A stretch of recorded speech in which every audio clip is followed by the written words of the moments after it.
Hello YouTube. Today I will so I'm filming right now not to motherfucker. I need to warm up a bit just to remember how to talk. Not even with people, just in my mind because holy shit. Just now I have scrolled fucking YouTube shorts again for 30 minutes, so I just decided so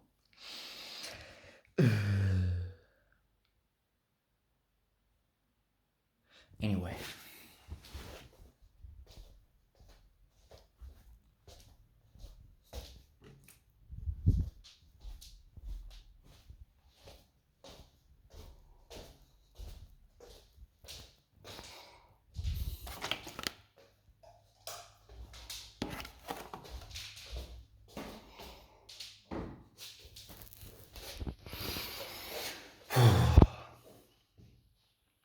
Okay, here we go.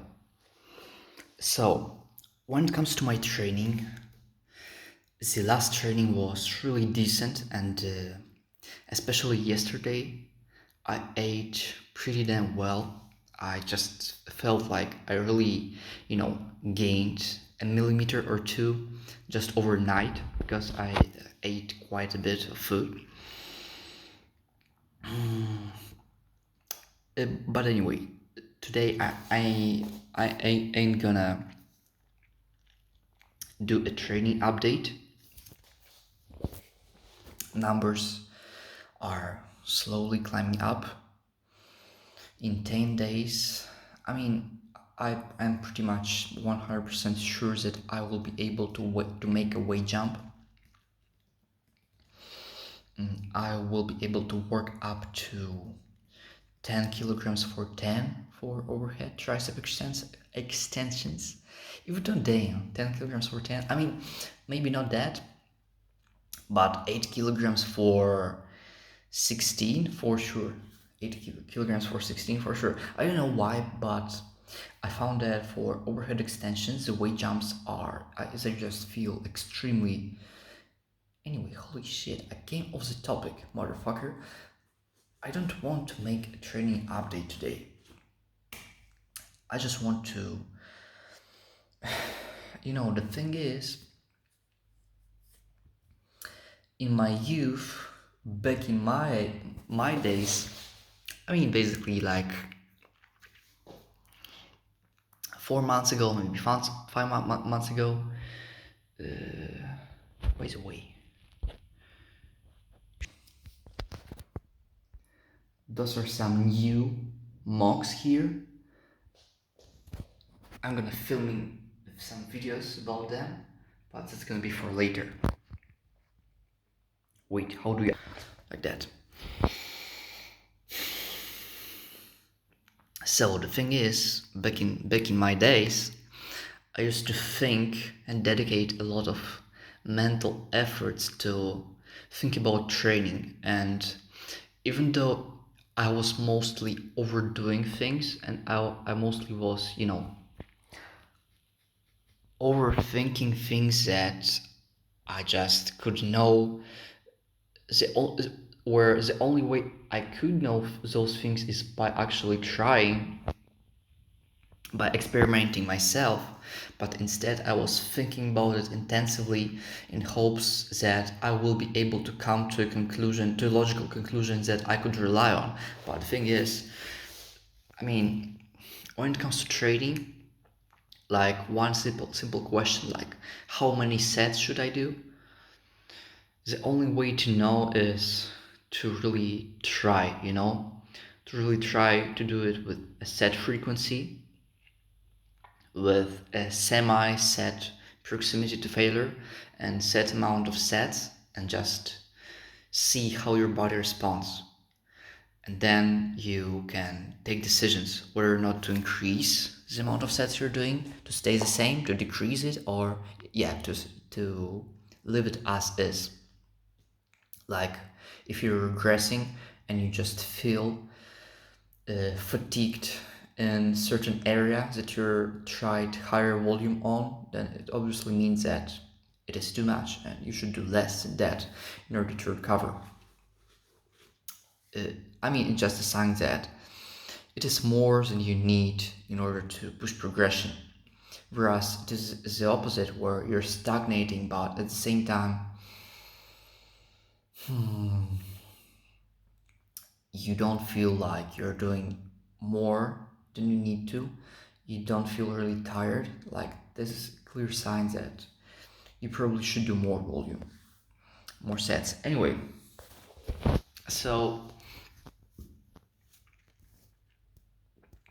even though thinking and speculating about such things isn't gonna impact the results from your training much, but what it will do, however, is refining your mindset and your critical thinking skills about things that are crucial in your life, about things that are, in a sense, the most important, which is, training process and basically everything that is correlated with training in a way or another, for me is a top priority in my life right now. So I would be better off, developing an ability to actually speak speak logically about those very topics. And this is something that I haven't done in a long time, like in 3 months, even I think more than that. Once I started to really prepare intensely for my exams, and even after I passed all the exams, drawing exams, fucking, anyway, that's relevant. All the exams I have passed, and here's summer, and I didn't came back to that, in a sense, bad habits that I had about overthinking my training. But the thing is, even though it was clearly excessive in quantity, the amount of time I dedicated towards, refining the phrases or refining the way I see certain aspects of training, certain aspects of training programming, it was still very valuable to shape my understanding of programming. Like, consuming fitness content is not enough to get a good understanding of it. The thing that is most important is to, you know, speculate about the results that you're getting from your own training. So the most important thing when it comes to shaping your mindset and overall view on training is basing, oh shit, yeah, this is it. I mean, you clearly see that my ability to speak about training is insufficient right now.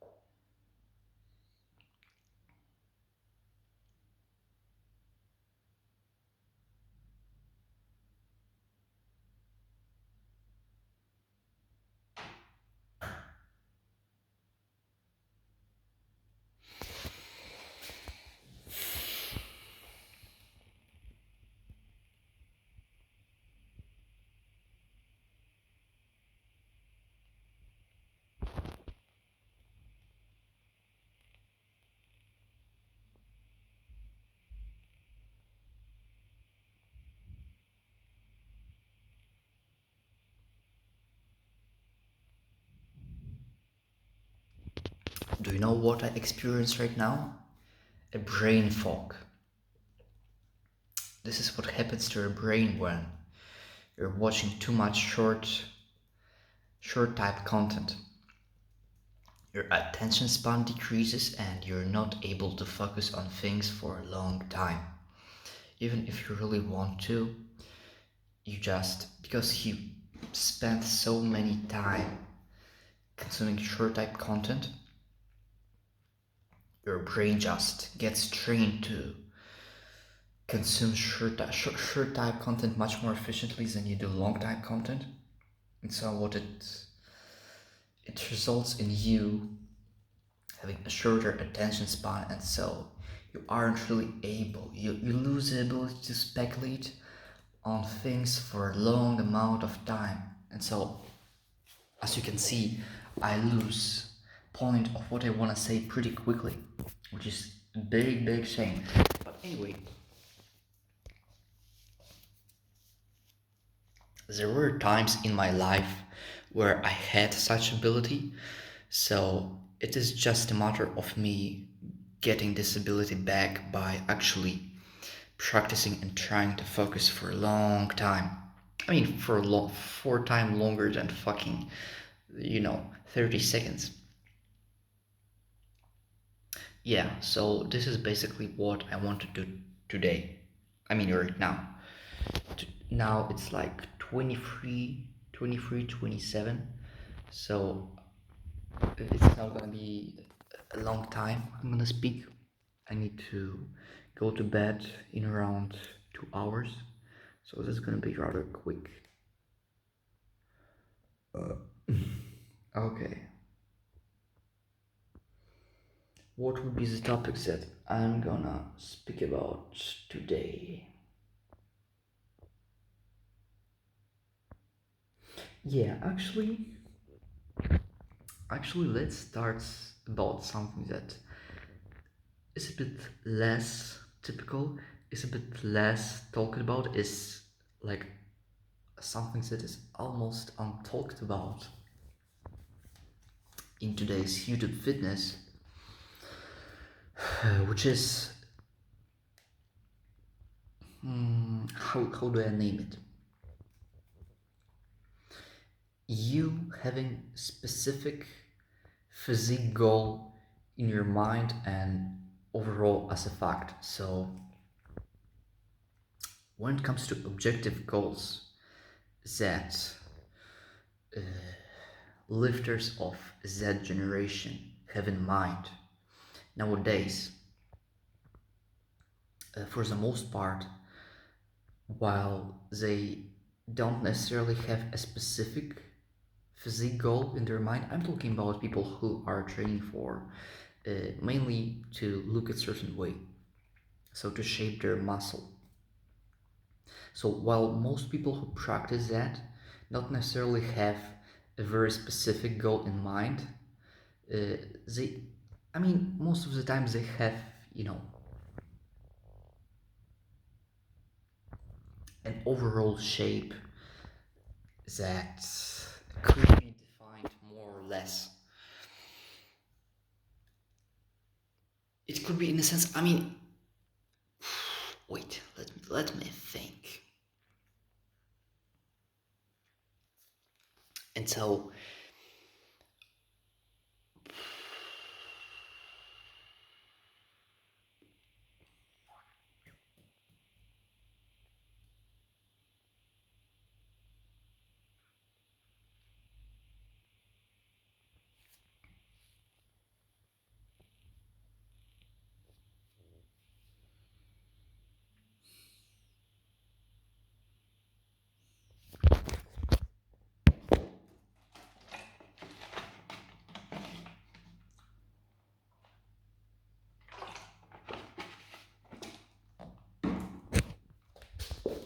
oh, anyway, so where is that, not, motherfucker, I can't fucking speak, holy shit. Okay, let's be more specific. So people have particular physique preferences, aesthetic preferences in mind.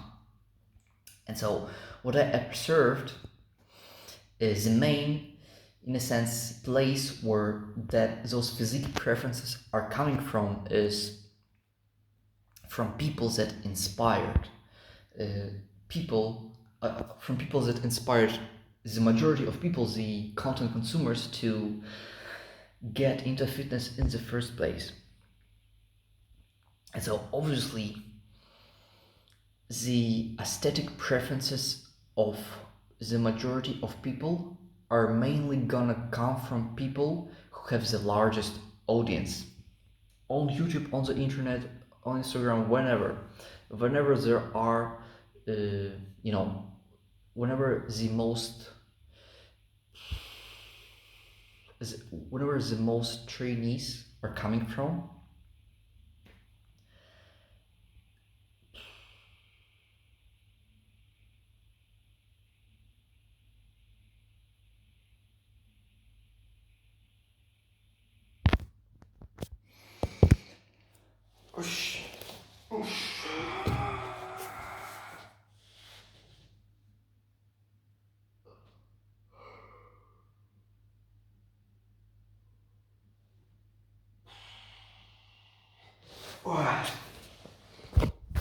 Holy shit, I feel stupid as fuck, motherfucker.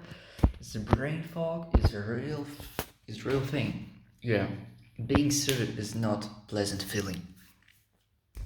When you're saying something and when your capacity to deliver the specific things that you want to say is like has an efficiency of 20%, it doesn't feel good at all. It feels like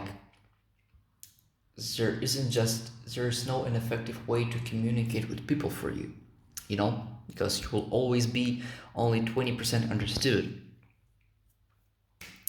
And when the substance that you want to deliver isn't very clear to start with, those 20% are gonna pretty much be nothing, you know. Anyway, I shall be trying again and again, and it will get better over time. Okay, so when it comes to influencers that have the most, the largest audience,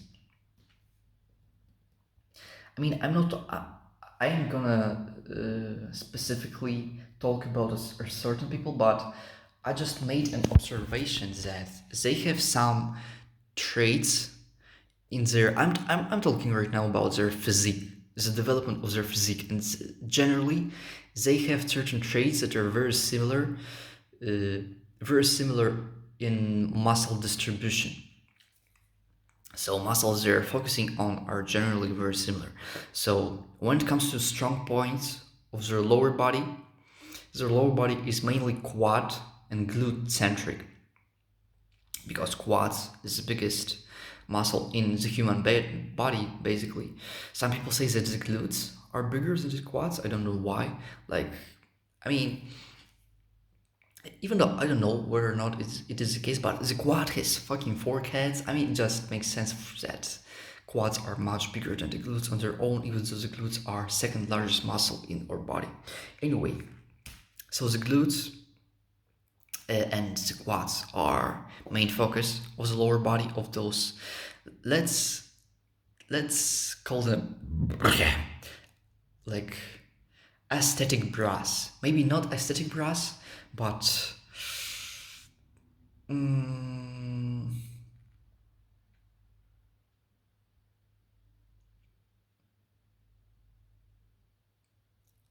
normie aesthetics bras. Yeah, exactly.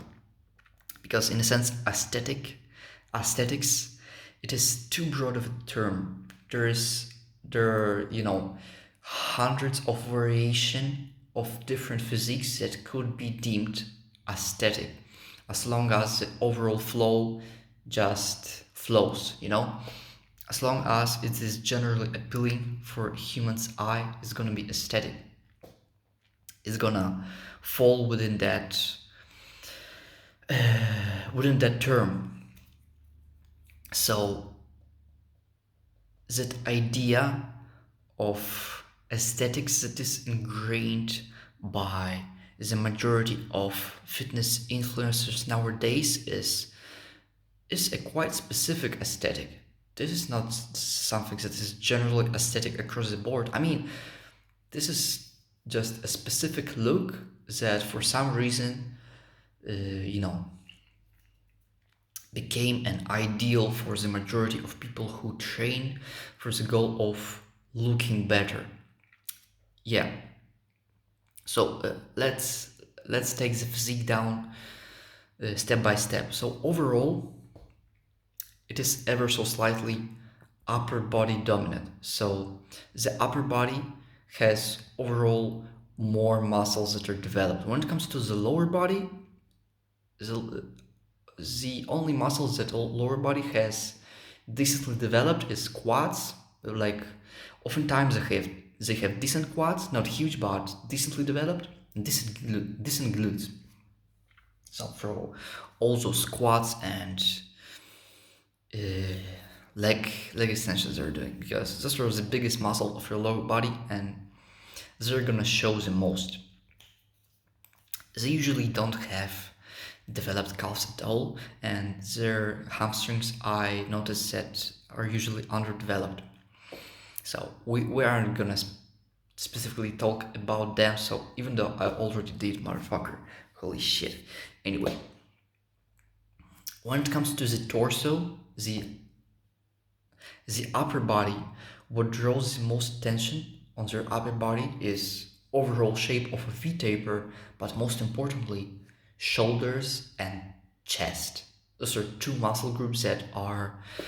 I mean, I made an observation that for the most part, fitness influencers had those muscle groups the most developed, while having arms and lats that are developed, but that are in a sense not necessarily an afterthought, but not as developed as chest and shoulders.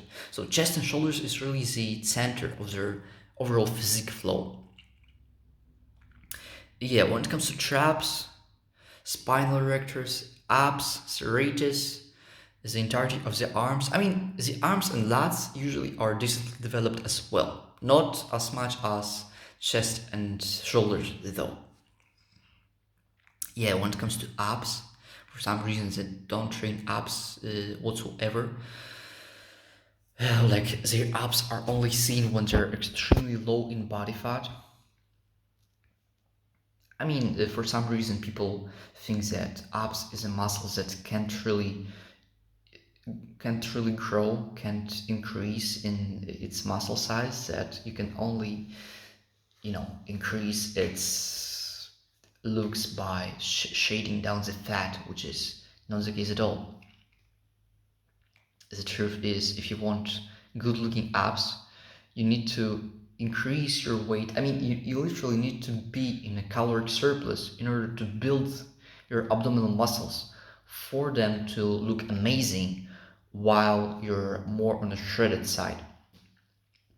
But this is something that shredded bras don't understand apparently. Wait, shredded bras? Once. Wait, let's. Anyway, this doesn't matter what I call them. After all, we're all. I think you all understand who I'm talking about. I mean, no offense towards their flow of the physique, but one thing I don't like about this physique is for a reason or another, it is the most popular type of physique nowadays, where on your upper body the muscles that dominate are shoulders and chest, and on the lower body the muscles that dominate are quads and glutes. I mean, when every other fitness influencer has the exact same build, just the only difference between them is their anthropometry and overall muscle development, but their overall flow of the physique is pretty much looks the same.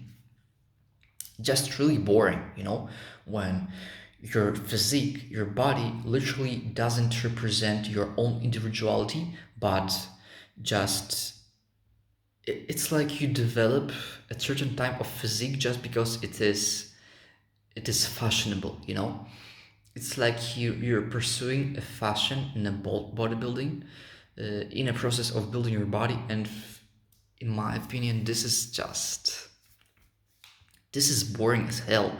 This is much worse than following fashion during,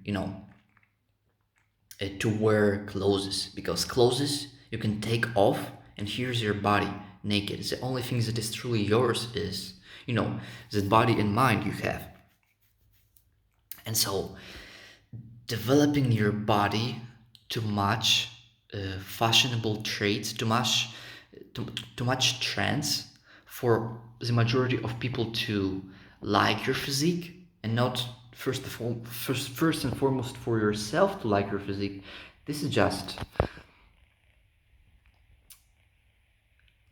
I don't think this is a honest way to train and to really live your life, to follow trends and fashion, especially when it comes to building your body. You're literally putting mm, slabs of muscle on your body that are, well, not necessarily permanent, but to make them go away, you would need to, it takes a long time for your muscles to shade away. Uh, when you're not using any drugs, when you're doing it all naturally, and for a reason or another, you have built humongous chest, and once you have built it, you realize that, oh well, I actually didn't care about chest. Obviously, you're not gonna find yourself in a situation where your chest is fucking humongous, and now you realize that you don't really care about it, because it takes long years to build a humongous chest. I'm talking about the gains that you're getting, like maybe not necessarily at the novice stage, but at the middle of your intermediate stage. Because you can build a pretty huge set of pecs and shoulders after 3 years of lifting. And you aren't gonna necessarily retrospect whether or not whether or not you should train those muscle or not, those muscles or not, as long as you're seeing good results from your training, as long as you're progressing on your bench, as long as your overhead press and lateral raises improve, like you're getting, I mean, you like the process of it. And so you're not necessarily gonna pay attention to the end result at first time, of course. But the realization of, oh well, I have built a decent physique in terms of overall level of muscularity, but I now understand that it's not really representing what I really want to look like. And so this is something, I mean, it's not a huge problem, but if you come to that realization, uh, you know after long years of training, like it's gonna be a big disappointment for you to, I mean, it's gonna be a big hassle for you to actually change up your training and change up your mindset in a way to actually shape your body so it will satisfy your true aesthetic preferences. And when it comes to aesthetic preferences, why they are, while while they are indeed are shaping through what, from the type of content we consume, and overall our predisposition of our eyes, in a sense, it kind of is correlated with the what we feel. I mean, yeah, aesthetic preferences, where do they come from? I would say it's 80% our environment and what we consume, and 20% the cards we were given at birth.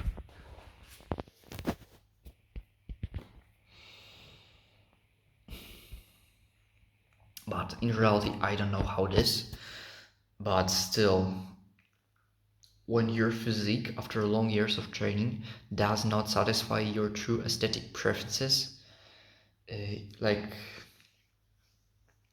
it's a bit shame. It's not a big deal because you can always, change that. But the sooner the better. The sooner you make that realization actually start to train in a way that will actually fulfill your aesthetic preferences, the better. Because dedicating long years to put a lot of effort in the gym just to in the end look like everybody else who have put the same effort. I mean, obviously it's not never gonna be one to one, but to look like everybody else who have put the same amount of work into, like, this is, I mean, obviously, if you do train seriously and if you do achieve good results with training, you are already a special human on its own. But I don't see a reason why wouldn't you want to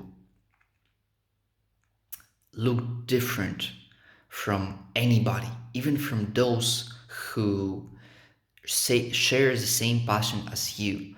I don't see a reason why wouldn't you want to invent your own aesthetic preferences. Why wouldn't you want to invent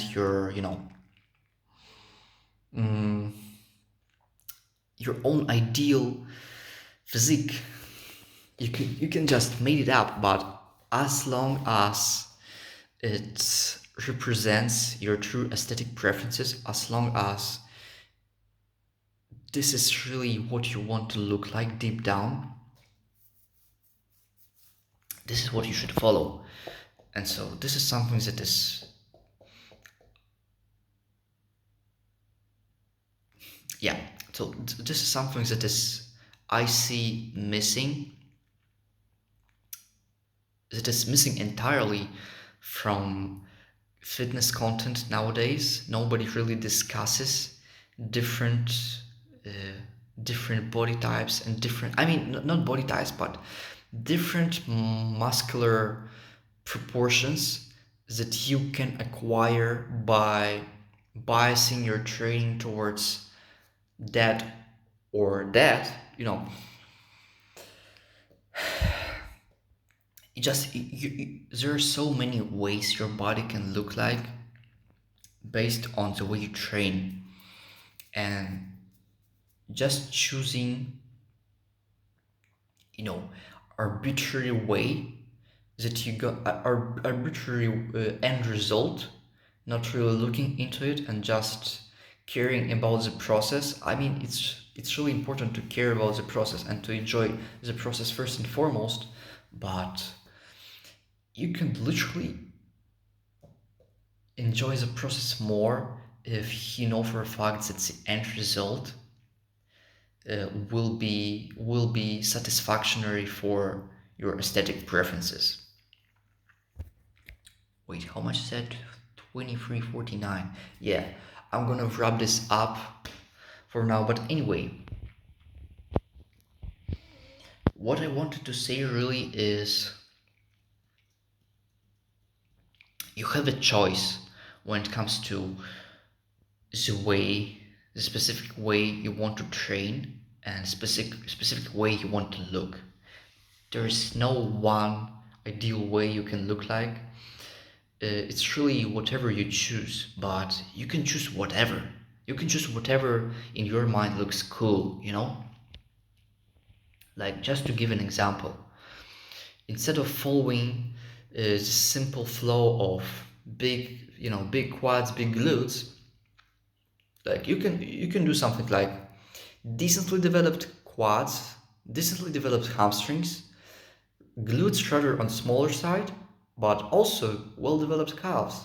Like, this is a look that you don't see very often, even though it was very prevalent in the silver era, where pretty much every bodybuilder had decent, a decent set of calves, and some of them, their calves even dominated their quads, but in some cases it was the opposite. Some of them had decently developed glutes. Some of them had really them on the smaller side. You know, Silver Era actually presents different types of flow when it comes to lower body. Even though I kind of recognize that they, I mean, the Silver Era ideal is kind of repetitive too, in the sense that they had that one ideal that everybody was striving for, so they were kind of looking like copycats of each other, but definitely definitely to a lesser degree compared to what we see right now, where everybody just glutes, quads, chest, shoulders, and ever so slightly lats and arms, and that's it. You know, this is like boring as hell. And when it comes to upper body, there are so many fucking variables you can manipulate in order to, you know, make your upper body look like that or like that. Even if we're just talking about the arm musculature, you can train in ways that your biceps will be really big, but your triceps will be on the smaller side, and at the same time, your inner forearms will be very big.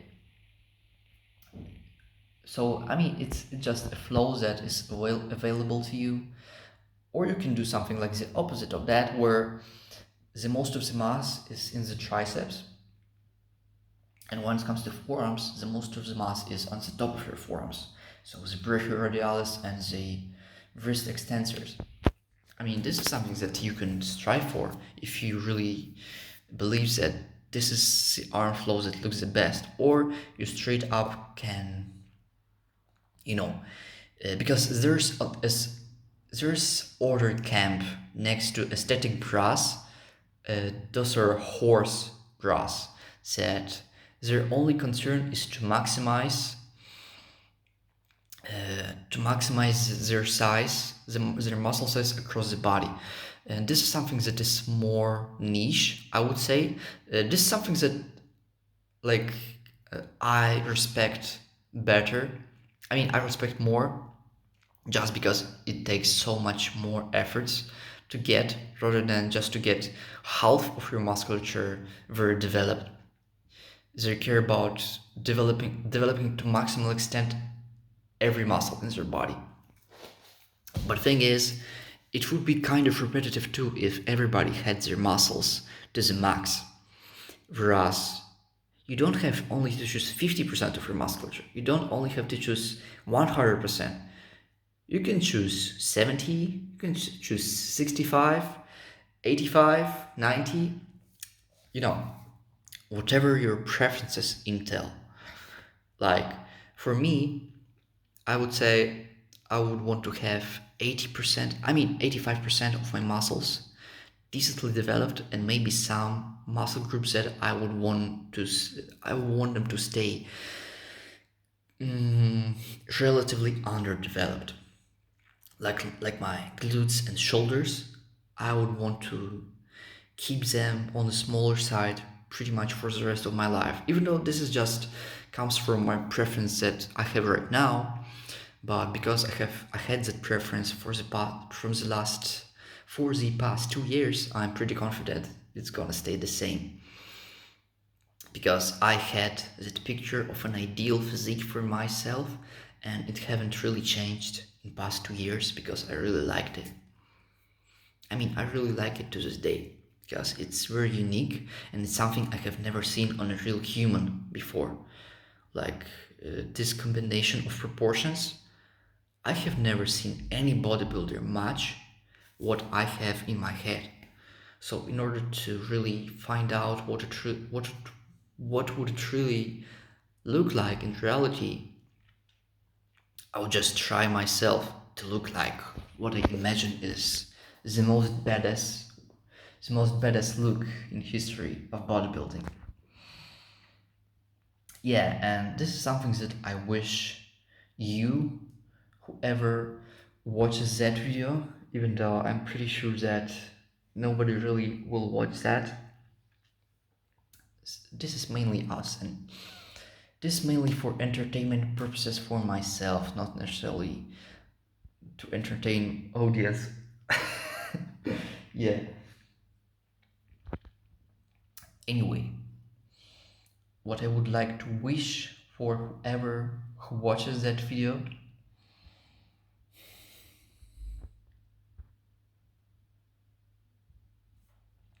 I believe that if you put thought and intellectual effort in terms of to to mold and create the the idea of the ideal physique in your mind, and you would really like it, then if you put necessary efforts to realize those imaginations in real life, you would literally be built different. Like, not in a meme sense, but in a literal sense. You will literally be built different from anybody, even from those who are more built than you. You will be different than them because your muscle distribution is just different because of the way you trained. And it strictly came from not an accident, but the concept, the idea from your head that this is what I want to look like because this is what I deem will look like the best on my body. Yeah, so this is it. This is what I want to look like. Utilize your imagination in your training, because if you put your head to it, your mind could truly come to crazy concepts, crazy ways you could look like. And if you utilize that imagination in your training, and if you put in physical efforts, physical and spiritual efforts to realize that concept in reality, you will look fucking amazing. Yeah, this is it. I will wrap right now because lights in streets will be turned off very soon, so I should come back home. Okay, goodbye.